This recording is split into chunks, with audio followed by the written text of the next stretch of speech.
Appearance ആണ്. പക്ഷേ അത് ആ ഒരു കഥയുടെ ഒരു കൊണ്ടുപോകുന്ന ഈ ഒരു ക്യാരക്ടറാണ്. അപ്പം വീട്ടിലിരിക്കുന്ന അങ്ങനെ വലിച്ച് നമ്മളെ പുറത്തേക്ക് കൊണ്ടുവന്നതാണ്. എനിക്ക് സന്തോഷമുണ്ട്. നല്ല ടീമിനൊപ്പം. പിന്നെ വിഷ്ണുവിൻ്റെ അച്ഛൻ്റെ മൂവിയിൽ ഞാൻ വർക്ക് ചെയ്തിട്ടുണ്ട്, ശശാങ്കർ സാറിൻ്റെ മൂവിയിൽ. അതൊരു രീതി എന്താണ് എല്ലാവരോടും ഞാനിത് പറയുന്നത്. ആക്റ്റീവായിട്ട് മുമ്പ് വർഷങ്ങൾ നിന്ന സമയത്ത് പോലും നമുക്കത് റിവീൽ ചെയ്യാൻ പറ്റിയിട്ടുണ്ടായിരുന്നു. പക്ഷേ ഒത്തിരി സന്തോഷമുണ്ട്. ഒരു കോയിൻസിഡൻസ് പോലെയാണ് എനിക്ക് തോന്നുന്നത്. എല്ലാവരും അറിയുന്നവരാണ്. അപ്പോൾ ഇതൊരു ഫാമിലി നിന്നുകൊണ്ടാണ് ഒരു കൂടി ചെയ്ത പോലത്തെ ഒരു സന്തോഷമാണ്. ഞാനത് ഇപ്പം എല്ലാവരും അക്സെപ്റ്റ് ചെയ്യുമ്പോൾ സന്തോഷമാണ്. എല്ലാവരും സപ്പോർട്ട് ചെയ്യാൻ പറ്റുന്നത്. കാരണം എല്ലാവരും കഷ്ടപ്പെട്ടിട്ടാണ് ഒരു സിനിമ എടുക്കുന്നത്. അത് ഏത് സിനിമകളാണെങ്കിലും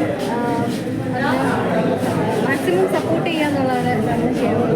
ഈ ഒരുപാട് ഡീഗ്രേഡിങ് നടക്കുന്നുണ്ട് ഈ സിനിമയ്ക്ക്.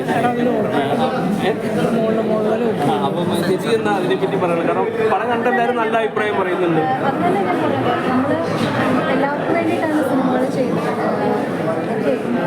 എല്ലാവരുടെയും ജോലിയാണ്. എന്നതിനേക്കാൾ ഒരുപാട് കഷ്ടപ്പെട്ടിട്ടാണ് എല്ലാവരും മാക്സിമം ഔട്ട്പുട്ട് കൊടുക്കാനാണ് നമ്മൾ ചെറിയ ചെറിയ കുറ്റങ്ങളോ കുറവുകളോ അതൊന്നും ഏത് പടത്തിനെക്കുറിച്ച് പറയുമ്പോൾ പറയാൻ ശരിക്കും അത് ഭയങ്കര സാഡായിട്ടുള്ളൊരു കാര്യമാണ്. അതിനെ എൻകറേജ് ചെയ്യാതിരിക്കുക എന്നുള്ളതാണ് നമുക്ക് ചെയ്യാൻ പറ്റുന്നത്. കുറഞ്ഞപക്ഷം ഉപകാരം ചെയ്തില്ലെങ്കിൽ ഉപദ്രവിക്കാതിരിക്കുക എന്ന് പറയുന്നൊരു കാര്യമാണ്. അത് ഭയങ്കര സങ്കടം തോന്നും. ഇപ്പോൾ ഏത് സിനിമകളെക്കുറിച്ചാണെങ്കിലും അതങ്ങനെ പറയാൻ പാടില്ല. അതൊരു ഹ്യൂമാനിറ്റിയാണ്. ഹ്യൂമാനിറ്റി ബേസ് നോക്കിക്കഴിഞ്ഞാൽ എല്ലാവരും വർക്ക് ചെയ്യും. നമ്മളെല്ലാവരും വർക്ക് ചെയ്യുന്നത്. നമ്മളെക്കൊണ്ട് പറ്റുന്ന പോലെയൊക്കെ നമ്മളെല്ലാവരും വർക്ക് ചെയ്യുന്നത്. ആരും തളർത്താതിരിക്കുക എന്നുള്ളത് വലിയൊരു കാര്യമാണ്. അറ്റ്ലീസ്റ്റ് എനിക്ക് അത്രയൊക്കെ പറയണമെന്ന് തോന്നി. എല്ലാവരും സപ്പോർട്ട് ഉണ്ടാവുക, പ്രാർത്ഥിക്കാവട്ടെ. എല്ലാവരും വരിക. സിനിമകൾ പ്രതീക്ഷിക്കാമോ? അങ്ങനെ ഞാൻ വിചാരിച്ചിട്ടില്ല. പക്ഷേ എനിക്കിഷ്ടമാണ്. എനിക്കിപ്പം ഈ പടത്തിലേക്ക് ഡബിങ്സ് ചെയ്യുന്ന സമയത്താണ് ശരിക്കും പറഞ്ഞു കഴിഞ്ഞാൽ പഴയ മെമ്മറീസൊക്കെ വന്നത്. ഇനി ചെയ്യണം എന്നുള്ളൊരു ഇഷ്ടമൊക്കെ വന്നത്. നല്ല ടീമിനൊപ്പം ഇതുപോലൊക്കെ വർക്ക് ചെയ്യാൻ പറ്റിയാൽ വരുന്നുണ്ടോ അങ്ങനെ ഓഫേഴ്സൊക്കെ? ഇല്ല, ഇപ്പം ഞാൻ പറഞ്ഞില്ലേ, ഞാൻ ഇതിലൂടെ ആയിരിക്കും ഒരു പക്ഷേ ഞാൻ ചെയ്യുന്നുണ്ടെന്ന് തന്നെയല്ല പറയുന്നത്.